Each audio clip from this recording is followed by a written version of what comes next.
Alrighty, it is 3:24 in the afternoon. I'm driving down to the studio. This is the second time I'm going to the studio today.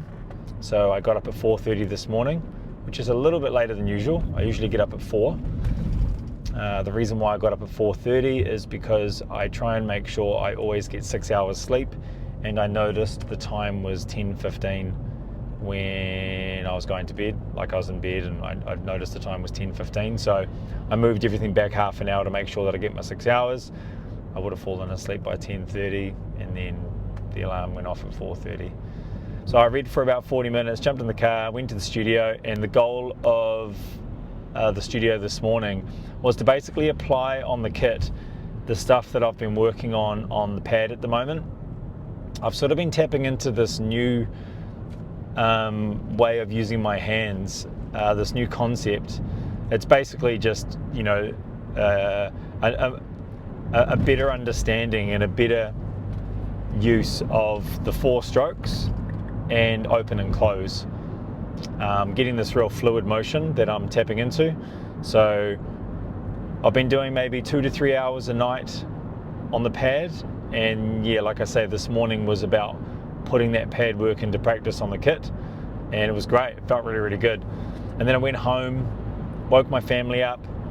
My family is in the wars at the moment, so my daughter has influenza, so proper influenza, not just a cold. She's got the proper flu. She's been wiped out for about 4 days now, 5 days. So her temperature's been fluctuating massively. She's been vomiting in the middle of the night. It's been pretty gnarly. So I've just been trying to make her feel good, anything she needs.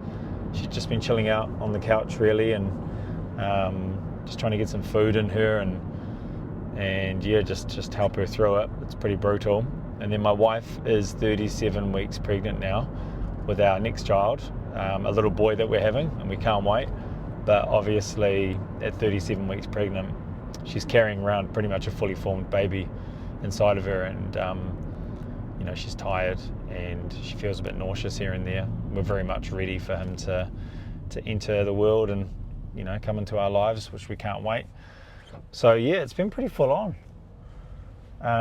but I'm all good. I'm just sort of looking after myself, keeping the mind and the body strong so that I can deal with the things that are needed from me when they're needed. So I nipped off for a run at lunchtime today, and I knocked out 10k or 10 kilometers, which is about 6 miles, I think, which is pretty good.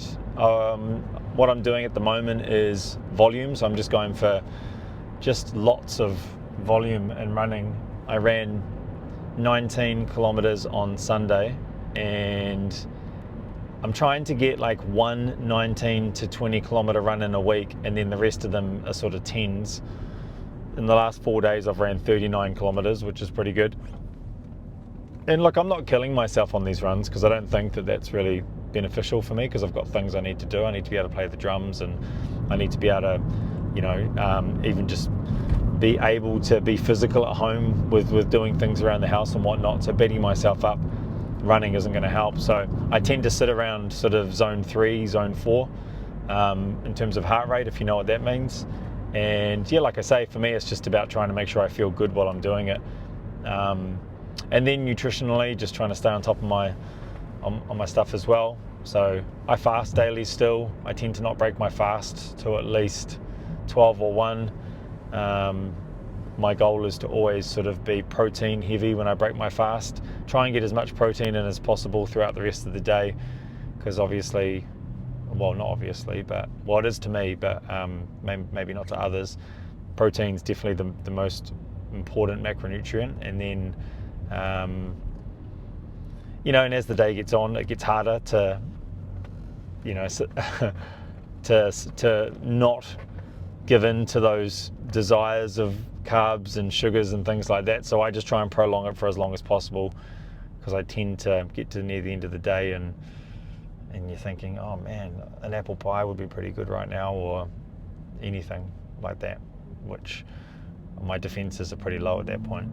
But because I've left it for most of the day, or a couple of days, and I fast and I exercise daily, I don't beat myself up about it if I do give in to that temptation, you know, which I think is key as well.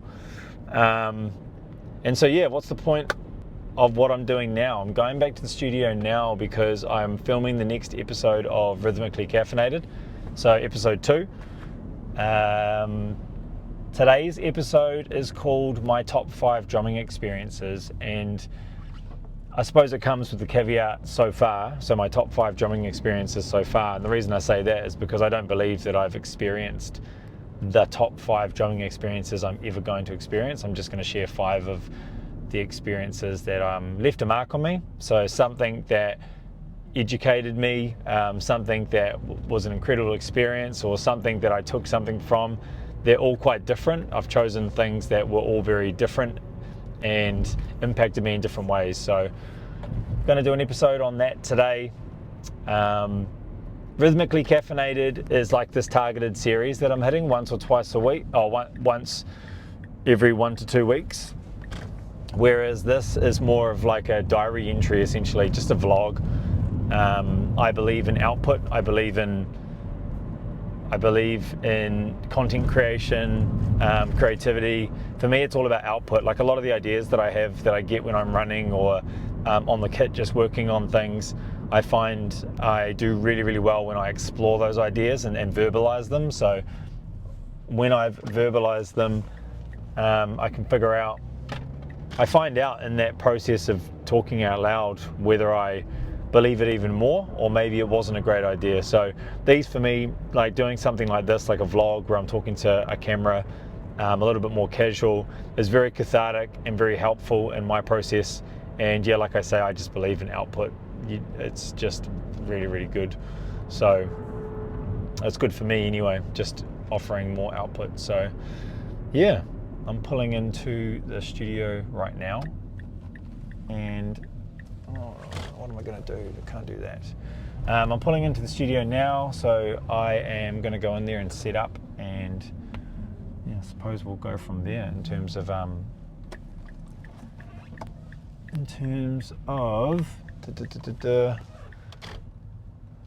go in there and yeah, maybe I'll fire up the camera again, maybe I won't, but yeah, that's what I'm up to. Talk soon. I'm in the studio, bumped into a few people on the way, just brewing up a little coffee. It's now about 4:30 in the afternoon, and I'm a little tired, man. I've got a rehearsal tonight, so I wanted to make sure I've got enough juice for all of that. So yeah, I'm just getting ready for this Rhythmically Caffeinated episode, getting the framing right, getting the mic position and all of that. It's all a little bit of work, but it's good work though. So yeah, got my coffee brewing, getting the camera sorted, about to dive into this episode, and yeah, I guess we'll see how it goes. Talk soon. All right, just knocked out another episode of Rhythmically Caffeinated. It went really well, and man, the room is in a state now, as you can see, because I'm going into a rehearsal with these fucking legends. Let's go have a look.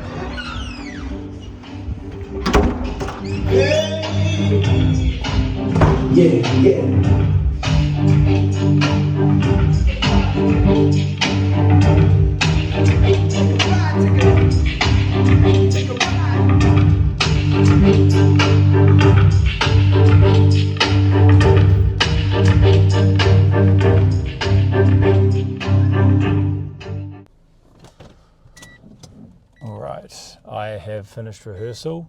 It is now 10 to 10 p.m.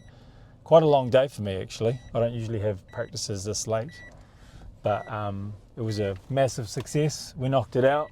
Christchurch is going to be awesome on the weekend. The guy whose party it is getting a hell of a show. We're pulling out all the stops, which is great. And I filmed that episode of Rhythmically Caffeinated and just dropped the camera off to my producer Paul's house so he can whip an episode up. And I'm starving. I had a shake after my run, and then I haven't eaten anything since. I should have bought some snacks with me, but I just didn't think about it. Some days are like that. And to be honest, me having less calories isn't a bad thing. And I just realised I've got no petrol, so I'm just going to stop by at the service station, grab some petrol, and then that's it for tonight. Go home, have a feed, see how my family's getting on, and that's what we're up to. See you next time.